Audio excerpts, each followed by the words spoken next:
This is the Flavor of Leadership podcast. I am your host, Clint Hoops. Together, we explore the unique blend of leadership wisdom that helps top leaders consistently achieve work goals, develop personally, and find fulfillment with family. Let's get started. Welcome to episode number 23. Do you like magic? Like magic tricks? I've always loved them. I remember one of my earliest memories when I was young. I remember being at my cousin's house in Arizona, and I remember my uncle Ron. I remember sitting there when I was young on the floor of his house with some of my siblings and my other cousins, and watching him do magic tricks. And I can specifically remember him having a balloon that he blew up, and he had this big, long needle or spike or whatever you want to call it. And he stuck it through the balloon. It didn't pop, pulled it back out, and the balloon, remained inflated. And I remember being so impressed by this and thinking, how in the world did he do this? And, later in life, my wife and I, we actually had a chance to go to a magic show while on vacation. And we were on vacation with some of my family, and we went to this magic show, and it was a pretty impressive place. It was decorated well, and when you walk into the main auditorium, it just felt magical. There's no other word to use.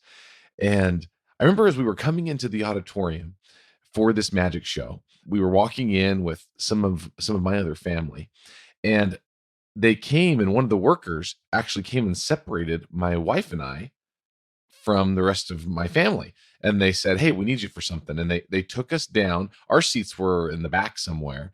And they actually took my wife and I down to the front and put us at this big, long table across the whole front of the stage. And they gave us some seats up at the front. We're thinking, okay, I guess we're at the front. They said they need your help in the show.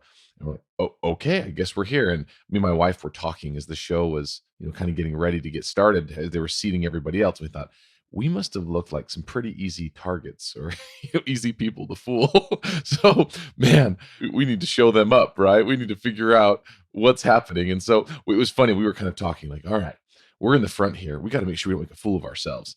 We got to pay attention. And so that's what we did. We tried to figure out, okay, how do we make sure that we don't get fooled by this magician? So if he wants us to look over at his right hand, we're going to make sure we're looking somewhere else, right? We want to look where he doesn't want us to look. And of course it didn't work. These guys are so good. And so for a couple of hours, we were just honestly just amazed at just the quality of this magician. It was amazing. Being right there on the front, you could see, you couldn't figure out anything. I have no clue how he did even one of his tricks. And, we were even able to be the center of some of the tricks. That was part of what they had us on the front table for. And so, they have you, do different things to help, whether pick a card or do different things. And I was just, once again, absolutely amazed. And, I started thinking about the magician and just thinking about how they are truly masters of illusion and distraction. And the magician understands the perspective of the audience, right? So we're out in the audience and we are looking up at the stage, and the magician understands what we see. He understands our perspective perfectly, and he uses that knowledge to change how we perceive things. He only lets us see what he wants us to see, and to the point where our perception becomes our reality. Even though the reality is an illusion or a distraction, it becomes our reality. Thinking of this magic show and just magic in general and distraction, it makes me think a little bit about my mindset when I'm making goals. It seems like when we make goals and personal commitments, we do so when our minds are clear and our perspective is as clear as we can get, right? We do our best to get all of the data in front of us. And at that point, and with that mindset, that's when we make these commitments, when we're thinking most clearly. Then, on the other hand, We tend to break those very same well thought out and reasoned commitments on a whim. We'll take the time to put them together, get all the data together, and know that's what's best for us. But then on a whim, we'll throw it out the window. We all do this. And we'll often do it with no data or very little data, or just enough data that makes it so that it says that you feel like you can throw everything out the window, because that's kind of naturally where we want to go, because it's hard. It's hard to keep these goals and personal commitments that we make. It's hard to keep in mind how clear you were thinking when you made those goals, or how motivated you felt when you were making those goals. One of the big factors is distraction. And that's what made me think about this with the magician is they use the distraction to make you see something differently. And that's what happens when we have distraction in our lives. It makes us see things differently just enough that we throw some of our commitments out the window. So who is distracting us? What's happening? I think that's what we want to talk about a little bit today. Who do we blame for distraction? I know who a lot of us blame, including myself. Blame my phone, it's ringing, or the notifications are going off, or somebody's texting or email on my phone. I've constantly connected. And so it's my phone to blame. Or it's, lack of sleep. Oh, I've been working late. You have all of those different things happening. And so lack of sleep. That's what's causing me to not be focused. Fill in the blank. There's all kinds of different things that cause this distraction that we blame. We blame all of these external factors. But really, who is really to blame? It's me. It's you. It's us. We are the ones that allow the distraction. We allow ourselves to be deceived in a way, right? From that distraction. There's a quote that I really love. It's by Tom Kite. So Tom Kite, if you don't know him, he is a world Hall of Fame golfer. Uh, Won many awards for golfing, top-notch golfer. And if you've golfed, you know what it takes to be world class. So Tom Kite said, "You can always find a distraction if you are looking for one. You can always find a distraction if you are looking for one." So in golf, it requires incredible focus in order to execute at a professional level. I mean, heck, any professional or sport requires incredible amount of focus. So greater the focus yields the greater performance, right? So in other words, less distraction equals greater performance, right? Because truly the opposite of focus truly is distraction, right? We define focus as essentially eliminating the distraction so that you can focus and hone in on that one thing. So, just like the quote says, are you looking for a distraction? We don't often admit it. I know I don't often admit it to myself unless I'm being very vulnerable with myself, that I don't say that I'm actually looking for a distraction, but often I am. Often we will come up with any reason we can to not focus on the thing that we know is most important. Now, that's mostly because it's just plain hard to focus. We truly do want to accomplish that big goal or that big commitment. It's just hard. That's the grind we talk about sometimes, is pushing through that. So, how do you master distraction?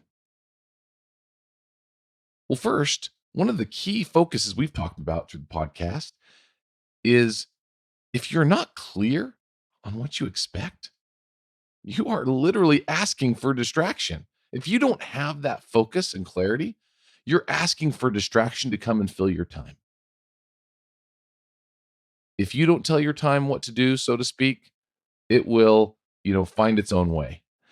So, what do you do to determine your most important goals? So, after you've set them, Do you review your most important goals every day? If you don't, are they really your most important goals? Whatever we spend our most time on or our most focus would kind of by definition be what we consider the most important because that's what we actually spend our time on, right? Action is what determines what we think about and what we're actually wanting to do, regardless of what we say. So I would submit that the more important the goal, the more often we need to review it. So some goals, it might be every day. Other goals, man, you might want to remind yourself of your goal. Maybe it's a personal commitment you're working on, a habit you're trying to break. Maybe you need to remind yourself every hour on the hour. I don't know. It's very personal. I know my wife's youngest sister, who actually just got married this last month, she used to write her goals in dry erase marker on her bathroom mirror. I remember going into the bathroom sometimes and I would notice on the mirror in dry erase marker her goals written clearly, right where she'd see them when she's brushing her teeth and when she's getting ready in the morning. She would have inspirational quotes and things to help remind her of what was most important and what her focus was. And they would change and she'd modify them from time to time as made sense.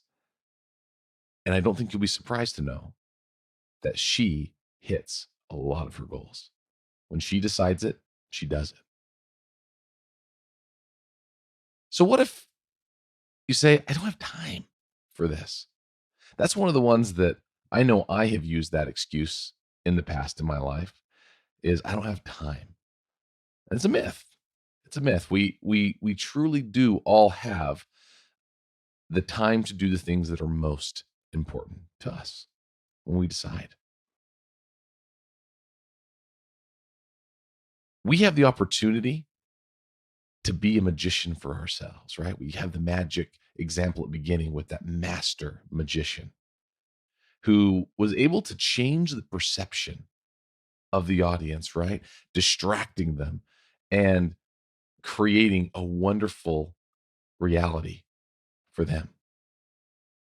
We have the opportunity to do the same for ourselves.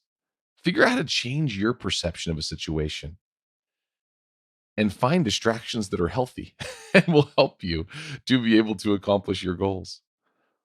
Be the master of distraction. Eliminate the distractions that aren't helpful and bring the items that will help you the most to the forefront.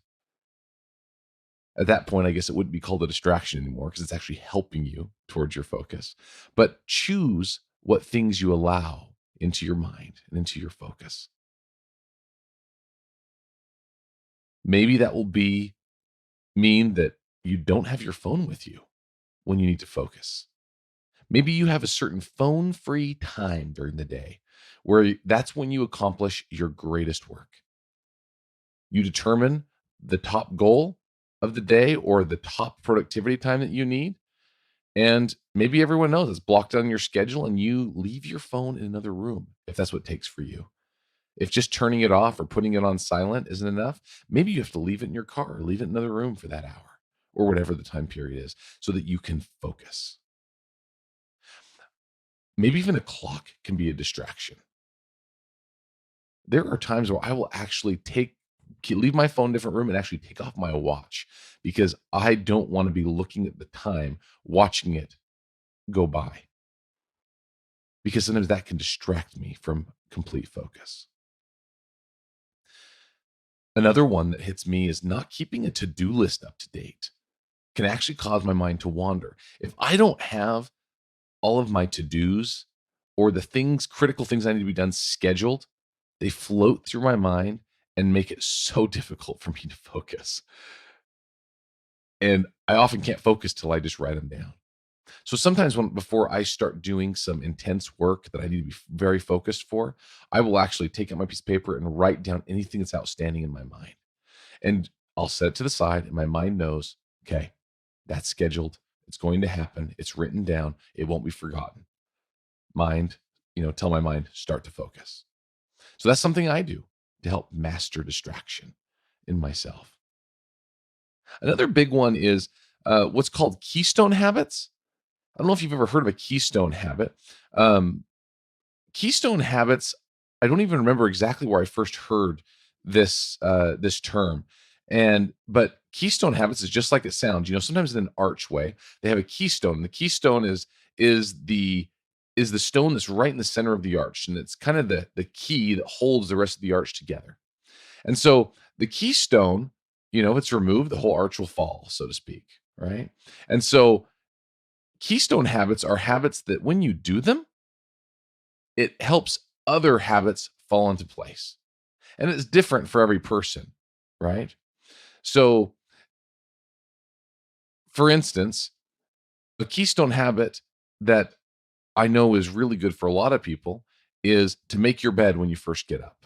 There have been books written about this, about making your bed when you first get up and how that can kind of help start your day off right.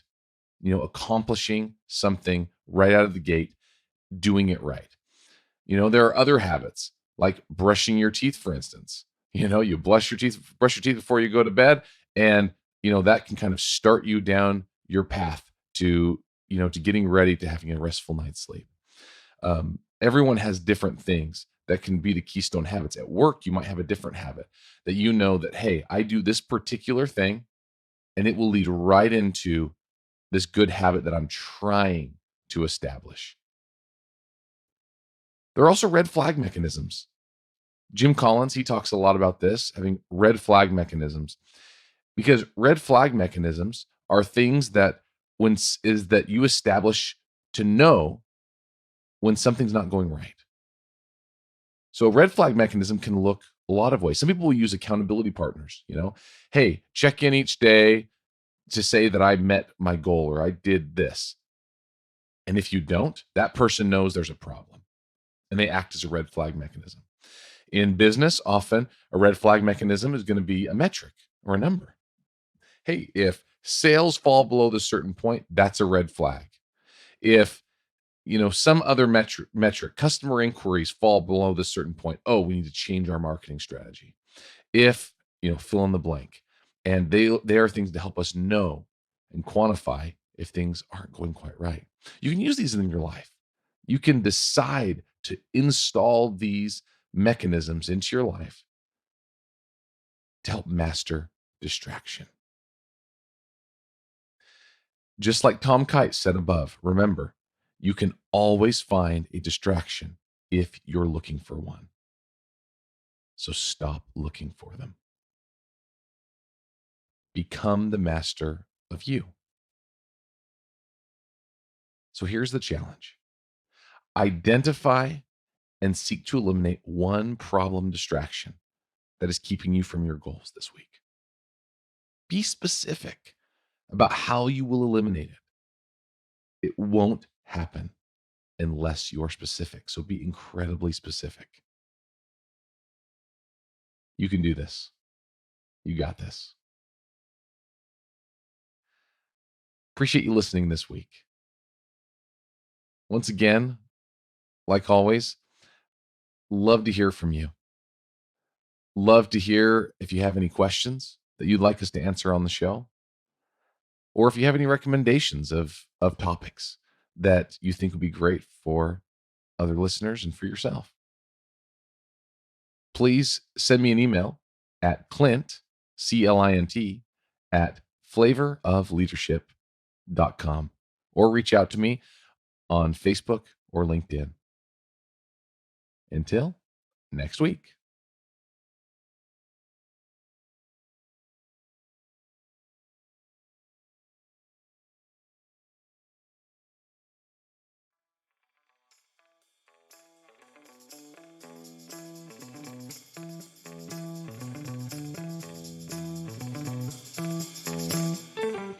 Thanks for joining me on this week's episode of the Flavor of Leadership podcast. If you enjoyed what you heard, please share it with a friend. And if you haven't already, subscribe, rate, and review the show on your favorite podcast player. If you have any questions, comments, or feedback for us, you can reach me directly at flavorofleadership.com. Thanks for listening.